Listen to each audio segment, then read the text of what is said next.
नमस्कार. आपल्या मतदानाचा हक्क सुरक्षित ठेवण्यासाठी एक महत्त्वाची प्रक्रिया सध्या सुरू आहे. निवडणूक आयोगाच्या SIR म्हणजेच स्पेशल इंटेन्सिव्ह रिव्हिजन अंतर्गत एक विशेष इन्युमरेशन फॉर्म भरून घेतला जात आहे. हा फॉर्म नेमका कसा भरायचा? चला अगदी सोप्या भाषेत समजून घेऊया. हा फॉर्म तुम्हाला तुमच्या भागातील BLO बूथ लेवल ऑफिसर यांच्याकडून मिळेल. फॉर्म पूर्ण भरून तो पुन्हा त्यांच्याकडे जमा करायचा आहे. प्रक्रियेच्या सुलभतेसाठी या फॉर्मचे एकूण 4 मुख्य भाग करण्यात आले आहेत. भाग 1 मध्ये तुमची प्राथमिक माहिती जसे की नाव, पत्ता आणि ओळखपत्र आधीच छापलेले असेल. या ठिकाणी तुम्हाला फक्त तुमचा एक नवीन पासपोर्ट आकाराचा फोटो व्यवस्थित चिकटवायचा आहे. यानंतर येतात भाग 2 आणि 3. जर तुमचे नाव SIRच्या 2002च्या मूळ मतदार यादीत समाविष्ट असेल तर तुम्हाला भाग 2 भरायचा आहे. समजा तुमचे नाव त्या यादीत नसेल पण तुमच्या कुटुंबातील किंवा नातेवाईकांचे नाव त्या यादीत असेल तर अशा मतदारांनी भाग 3 भरणे आवश्यक आहे.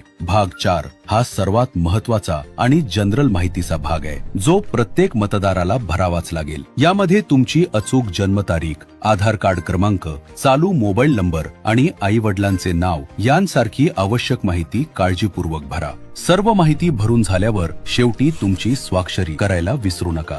लक्षात ठेवा, फॉर्म मध्ये कोणतीही चुकीची माहिती देऊ नका. मतदार यादीत आपले नाव कायम राखण्यासाठी हा इन्युमरेशन फॉर्म वेळेत भरा आणि आपला पवित्र मतदानाचा अधिकार सुरक्षित करा.